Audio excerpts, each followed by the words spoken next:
morning po. Tayo po ay nag-start na sa ating live stream.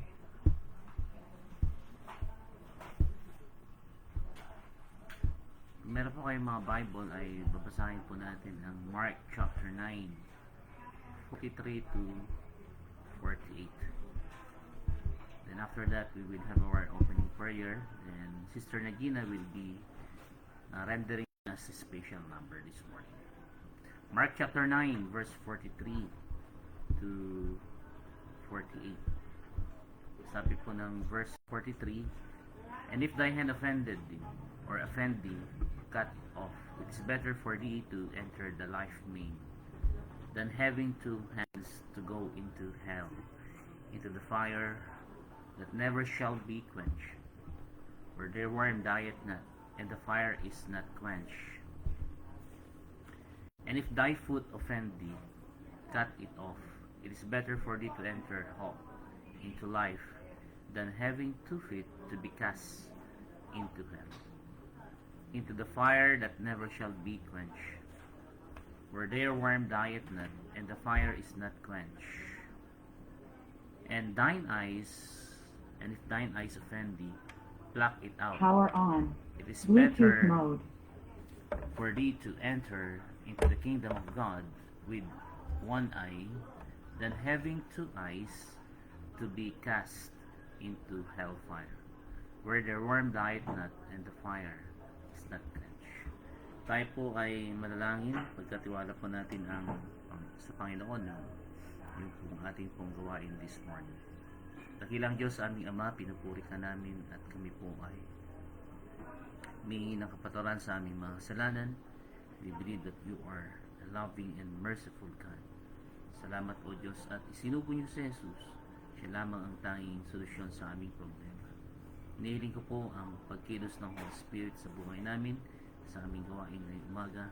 And I pray, O God, na bigyan niyo kami ng karunungan upang kami ay matuto sa iyong salita, mapalahanan sa iyong salita. In Jesus' name, Amen. Okay, so tawagin po natin si Sister Nagina Jeril para po sa special number.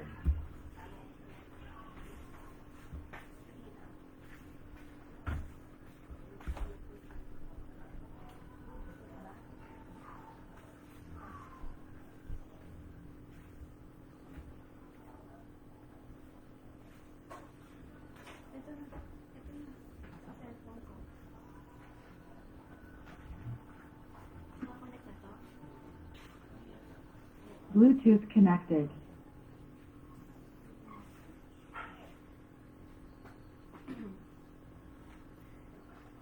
So, good morning po. Kakanta po tayo ngayon ng I Love Living in Love with Jesus.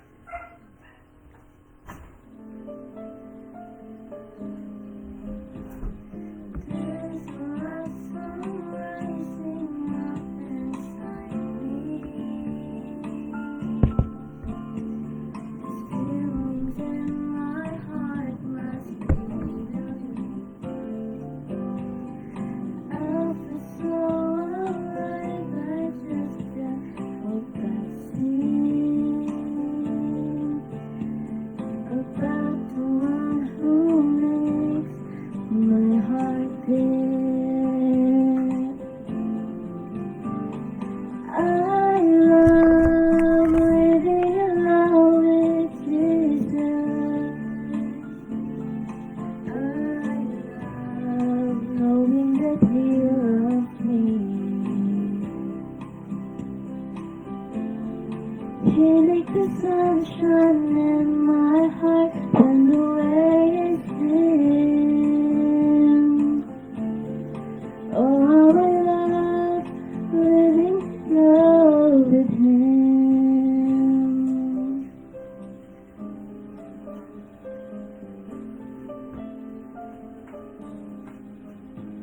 His presence is a treasure this world can't afford. Stay with Him is sweeter than before. He satisfies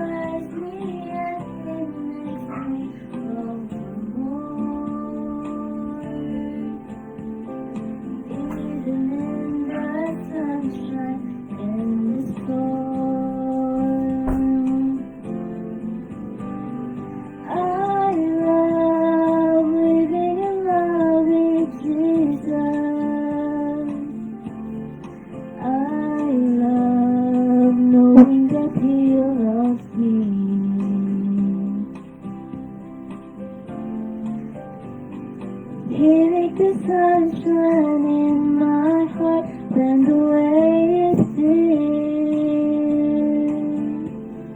Oh, how I love living in love with Him. I love living in love with Jesus. I love knowing that He loves me. He makes the sunshine in my heart when the way is still. Oh, how I love living in love with Him. He makes the sunshine in my heart when the way is still. Oh, how I love living in love. Oh, how I love living in love. Oh, how I love living in love with Him.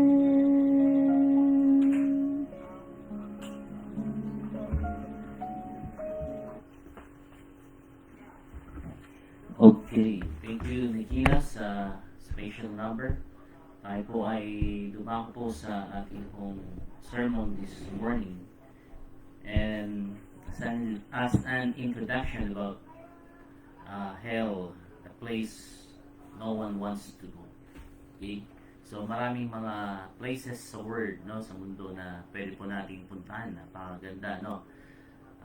Dito lang sa Pilipinas ay marami pong mga magandang lugar. Dito lamang po sa Bulacan, marami pong magandang lugar. Okay? So, kagaya ko, gusto ko mag-travel, no? Lalo na sa edad kong ito, gusto ko mag-travel habang malakas pa upang makapunta sa mga magandang places. And I'm sure guys, ganun din po kayo, ano? At marami kayong lugar na gustong puntahan. Okay? So, well, meron pong isang lugar na walang tao, okay, o walang sino man ang gustong pumunta po doon. And that place is called hell. And that is our topic for this morning. So, ang Panginoon Kristo has something to say about this place called hell. And kung ano man yung sasabihin ng Panginoon, ano, ay napakahalaga na dapat po nating pakinggan. At dapat po ay matuto po tayo at mabigyan po ng babala tayo mismo, maging ang ating pong mga mahal sa buhay ay pwede po nating bigyan ng babala pagka napakinggan natin ang message na ito. Okay, first point po natin, hell is an actual place. So, sa Amerika ay ang Amerika ay isang lugar and it is an actual place, although hindi tayo nakakapunta doon. The same true sa mga sinasabi po nila that heaven is a real place, pero wala pang nakakapunta doon. Ano? So if you believe in America, ay there is America sapagkat meron pong mga patunay na meron pong lugar na Amerika. So ngayon, marahil sinasabi mo ay hindi totoo ang impyerno dahil wala pang tao na pumunta doon at bumalik at nagpatotoo na meron pong hell, ano. But we believe that the Bible is the Word of God. The Bible is the Bible doesn't lie, no? Hindi po nagsisinungaling because it is the Word of God. And hell is real. So, speaking about hell's reality, in our modern day, many have rejected yung pong lugar na ito, the notion of hell altogether. So, sa isang poll, no, 60% ng mga of Americans surveyed said that they believe in hell. 25% did not, and 9% were undecided. So, yung 6% marahil ay hindi na bumot, ano. So in religious circles, hell is made light as well. Another recent survey found 35% of Baptists, 54% of Presbyterian, 58% and of Methodists, and 60% of Episcopalians do not believe in literal hell. 71% of those attending the 8 leading seminaries in the United States do not believe in either heaven or hell.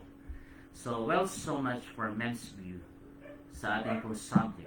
Ano ang sinasabi ng salita ng Diyos tungkol po sa impyerno?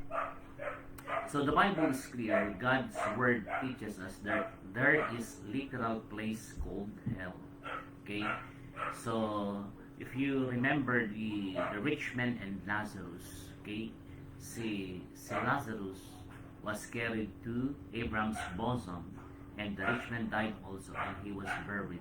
And in hell, the Bible says, and that's a true story, that's not a parable, okay?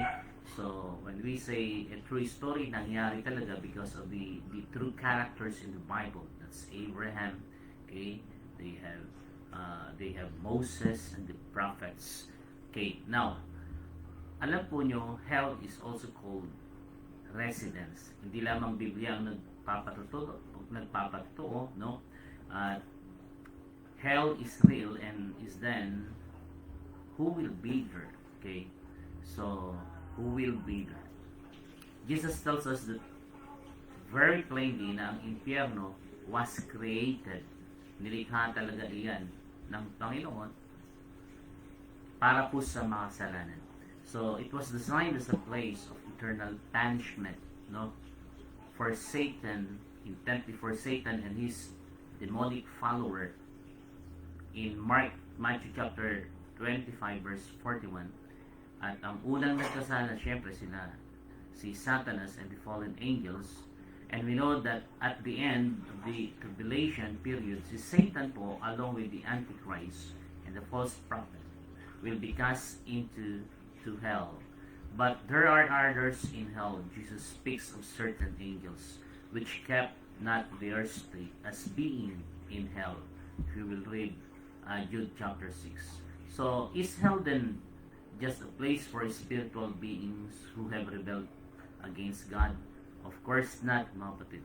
In Matthew chapter 25, verse 41, Jesus sends a group of people away into hell. Okay? So, Jesus tells us the story of a rich man who died, went to hell. So, ang Biblia po ay klaro na kung sino ang mga nasa impyerno. Okay? Hindi lamang po si Satanas, ang mga fallen angels, spiritual beings, ano? Kung hindi mga taong makasalanan. Okay? Ay sinasabi ng Panginoon, the wicked will be turned into hell. So the bottom line is this: everyone who rejects God's plan for salvation through Jesus Christ will go to hell. So what this means, no? That is that anyone who has not trusted Jesus Christ by faith is headed to hell. Kung hindi mo tinanggap si Jesus bilang Panginoon at paligtas na buhay, ikaw ay diretsong impyerno. So, religious people, moral people, decent people, friends, relatives, family, anyone who is not saved is surely papunta po sa destruction and torment in hell. Okay, alala ko nung ako'y nagluluto po ng adobo. Meron po akong style ng pagluto ng adobo, minamarinate ko sa rekado ng adobo. Tapos sa isang boteng mantika, pinapainit ko po yun. At saka po, nilalagay po yung pork belly. Okay? So, ewan ko ba, kung nilagay ko po yung pork belly, ay yung kulo po nung mantika, mga kapatid, ay nag-flash sa akin yung pong word na hell. Ano? Sabi ko, oh Lord, have mercy. No? Imagine the torment. Imagine mga kapatid yung pong kumukulong asukal. Mas mainit pa kaysa dun sa kumukulong mantika na ginamit ko, mga kapatid. Kaya ang impyerno ay isang lugar na ayaw mong puntahan. Ayaw mo naman na puntahan. Hindi lamang po hell is an actual place, it's also an awful fake place, you know. The Bible says, sinabi ni Jesus na it is a place where fire, worms, and hell. Okay, sa verse na binasa po natin. Hell is awful because of the damnation. Yung mga ligaw na tao, hindi ligtas na tao, okay, na kinondemn ng Panginoon, okay, ay pupunta po doon. Sadly, most do not know they are separated from God. Hindi nila alam na sila po ay hiwalay sa Diyos. Why? They are blind to their spiritual condition. Okay, tinakpan ng diablo, okay, ang kanilang mga mata sa katotohanan ng ebanghelyo ng Panginoon. And they are dead and do not sense God or know Him. Okay? So dahil sila ay patay, hindi nila maunawaan ang salita ng Panginoon. They cannot see the glories of God which had been revealed in the Word. And through Jesus Christ, the light of the Word. So this is the condition of the lost person, but as they say, ignorance is bliss. They are separated from the Lord, but they do not know, and they do not see the need to come to Him. Okay? So, kala po nila ay sapat na yung religion nila, gaano man kalaki, kaganda yung religion, kaayos yung religion, kung mali po yung paniniwala, they are blinded and they will go to hell. So, however, in hell, their separation will be made painfully clear to them.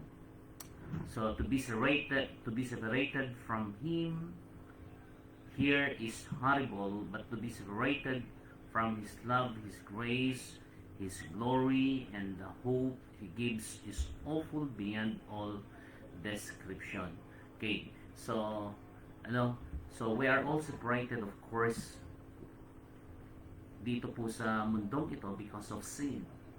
But there's still hope, no? If you will repent and believe in the Lord Jesus Christ, there is hope and there is eternal life waiting for you if you believe the Lord Jesus Christ. But at the moment na ikaw ay nasa impyerno na, hopeless ka na, no? So, wala na yung pag-ibig, yung grace ng Panginoon, yung glory ng Panginoon, yung pag-asa ng Panginoon na ino-offer niya sa iyo. Okay? Kaya habang buhay ka pa, siguraduhin mong ikaw ay tumanggap na sa Panginoon. Yet, that is the fate of every lost sinner who dies without Jesus Christ. Kaya, makinig sa salita ng Panginoon Kristo and let Him speak to your heart, mga kapatid. In the end, the great white throne, every lost sinner will be cast into the lake of fire, the Bible says in Revelation 20:11 verse 15. Okay? The word cast means throw something without caring where it falls. Okay? So, while you are alive, Jesus cares. Amen? But when you die and you are in hell, God do not care. Sapagkat, or doesn't care, sapagkat ibinigay na niya yung grace period. Our grace period is while we are yet alive here on earth, mga kapatid. Okay? Ang end ng buhay po natin ay sa araw ng ating kamatayan. Then, you will be directed into two places. It's either heaven or hell. Okay? If you have the Lord Jesus Christ, you will go to heaven. If you do not have the Lord Jesus Christ, you will go to hell. So, hell is awful because of the duration. Okay? Hanggang ilang taon ba? So, maraming mga tao who believe that hell is real, but they believe that it will be short in its duration. Okay? Parang paglilinis lang sa kanila iyon. Pero hindi, mga kapatid. They believe that those thrown in hell will be burned up quickly and be gone. Di ba? Pagka sunog ang sambagay ay mawawala na. Pero hindi, mga kapatid. Kagaya ng walis, o kaya mga papel, pagka sinunog mo, magiging abo na. So, if that were true, the hell might be tolerated. But the Bible teaches us just opposite. He is real and hell is real and hell is eternal. Kaya alam niyo kung bakit hindi nasusunog ang kaluluwa? Because it is from God. Galing yan po sa Diyos, no? Ang ating pong physical na katawan galing sa lupa at magbabalik yan sa lupa. Pero yung pong kaluluwa galing sa Diyos, it is eternal. Hindi po yan mamamatay. Now, hell is awful because of the documentation. When we take the time to look at what the Bible says about hell, it is easy to see the awful nature of the place called hell. Unquenchable fire. Hindi po namamatay yung init, yung apoy. Okay? Number 2, memory and remorse. Yung rich man, no? Son, remember, sabi ni Abraham, no? So, maalala mo yung buhay mo nung nasa lupa. Okay? Kung ikaw ay mayaman, walang Kristo sa puso, sa hell ka pupunta, maalala mo na ikaw ay mayaman, no? At hindi mo pinahalagahan ang Panginoong Jesus. Mas pinahalagahan mo at minahal mo yung kayamanan. The same true with poor people. Okay? Maalala mo yung kahirapan mo, at sa kahirapan mo ay hinahamak mo ang Diyos, halip na magtiwala ka sa Diyos. Okay? Parehas lang ang mayaman sa mahirap. Parehas lang ang kaligtasan ng lahat. Okay? Si Jesus lang ang tagapagligtas. Intense unsatisfied thirst. Okay? Unsatisfied thirst. Okay? Pagka tayo may napapagod, praise God, may tubig. Amen? Kahit walang yelo, may tubig. Pero sa impyerno, mga kapatid, wala pong tubig po doon magpakailanman. Misery and pain, sapagkat yung pong init ay mararamdaman mo eternally. So it is an awful place. And frustration and anger, sana gato na lang tinanggap ko na lang si Jesus. Pinakinggan ko na lang yung pastor. Anger, galit ka na, no? So, galit ka magpakailanman sa Diyos, pero ang Panginoon, sarado na yung pandilig ng Panginoon. Do you know why? Because you are eternally separated from God. And God's presence, no, but it is not in hell. And lastly, we have the undiluted wrath. So in hell, the full fury of God's wrath will be unleashed. At hindi mapipigilan yung pong wrath ng Panginoon. But if you have the Lord Jesus Christ, okay, the wrath of God has been pacified because of Jesus. Praise the Lord for that. And hell is an avoidable place. So the pathway to avoiding hell, that is the pathway to avoiding hell. The 3 times sa ating text, verse 43, 45, 47, Jesus refers to entering into life. And hell is the life. Okay? I should say, I'm sorry, Jesus is the life. He is the life. Entering into life. Jesus is the life. I am the way, the truth, and the life, sabi ng Panginoon. So, what he is referring to is entering into a faith relationship with Him. How is this accomplished? Napakasimple. It is achieved by faith in Jesus and in what He did when He died on the cross and rose again from the dead. So, the steps for entering life in Christ and thus avoiding hell are very simple. Number 1, recognize the fact that you are a sinner. Ang sabi ko ng Biblia, there is none righteous, no, not one. All have sinned and come short of the glory of God. Okay? Walang matuwid, wala kahit isa. And lahat tayo ay makasalanan. Pangalawa, understand the penalty that God has placed on sin. Okay? All have sinned and come short of the glory of God. Okay? But the gift of God is what? Eternal life through Christ Jesus. Know what God did to save you from your sins and from that penalty. Okay? Sabi po ng Bible, God commended His love toward us in that while we were yet sinners, Christ died for us. Okay? Kung ang kabayaran ng kasalanan ay kamatayan, physically and spiritually, and the second death in hell. Yung pong regalo ng Diyos ay buhay na walang hanggan. Amen? Yun ang pagtitiwalaan. Number 4, come to the place where you are willing to turn from your sins and place your faith in Jesus alone for salvation. Kay Jesus ka lang magtiwala, hindi sa relihiyon, sa mabuting gawa, hindi sa kalakasan mo, hindi sa pera, kayamanan mo, karunungan mo. 100% i-focus mo ang faith mo sa Panginoon. And that is all there to it, mga kapatid. God's plan for being saved is simple as pure faith in Jesus and His finished work. Sabi nga ng Ephesians 2:8-9, for by grace are ye saved through faith, and that not of yourselves. Okay, it is a gift of God through faith in the Lord Jesus Christ. As sabi ni Paul, believe in the Lord Jesus Christ and thou shalt be saved. John 3:16, for God so loved the world that He gave His only begotten Son, that whosoever believeth in Him should not perish but have everlasting life. And lastly, the price of avoiding hell. The price of avoiding hell. So, sa mga verses na binasa po natin, okay,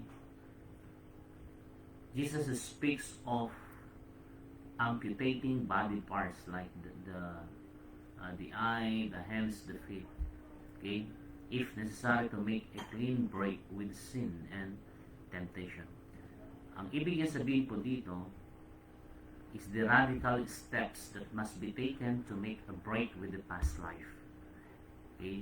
Getting saved will probably not require na tanggalin mo yung mata mo o yung kamay mo o kaya iputulin mo yung paa mo. It may require you to deal with your pride so that you can walk down this morning to God and come to Him. It may require you to break off relationship with friends and associates. Whatever it is sa buhay po natin na nagpe-prevent sa atin para maligtas, ibig sabihin ay iwanan mo iyon, mga kapatid. So, salamat sapagkat tinubos ni Kristo yung pong kabuuan ng presyo ng ating pong kaligtasan. Amen? So, there are subjects in the Bible na pwede nating pag-aralan, pero ang pinaka mahalaga na maintindihan po natin the truth about hell, because some who have heard these are going there, and even if we are saved, mga kapatid, we all know someone who is going there. It may be your friends, your family, and praise God kung sinasabi mo, Pastor, ako po ay ligtas. Pastor, tinanggap ko po si Jesus and I believe I am saved. Okay? And this morning ay tatanungin ulit kita, are you saved? Are you saved? Ikaw ba ay ligtas? Kung hindi pa, it's high time for you to search your heart, okay? And accept Jesus as your Lord and personal Savior. Kung sinasabi mong ligtas ka, but you are in sin, okay? Living in sin, and you must repent, okay?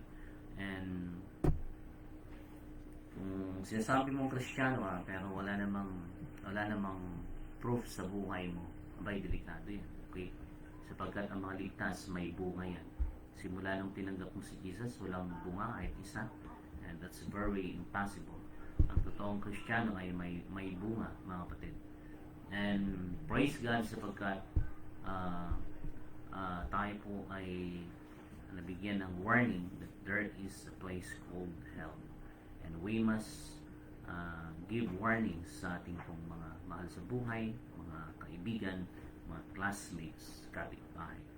Tayo po'y manalangin. Lord, thank you po sa mensahe ngayong umaga. We believe that there is hell. It was prepared for the devil and the fallen angels and spiritual beings. Nonetheless, it's also prepared for sinful men. Oh God, thank you for your mercy, love, and grace to us in Christ Jesus. Thank you for revealing your Son, that you sent Him to die for our sins, for the penalty of our sins. And we do believe that. And we do believe that we have eternal life. We do believe that through Him, you are changing our characters. Thank you, Father, for the changes that we have. Help us to be holy, Lord. Help us to have a living sacrifice, a life-living sacrifice, holy and acceptable unto thee. Thank you, Father, for this morning. I pray that you use us to warn our families, our friends, our neighbor that there is help, but there is hope, and that's only found in the Lord Jesus Christ.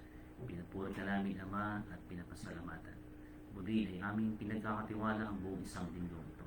We believe there is still power in the blood of the Lamb, and we resist the devil, Lord, and we welcome your grace into our lives. In Jesus' name, Amen. Amen, mga kapatid. Good morning po sa ating lahat. Tapos na po ang ating pong online service.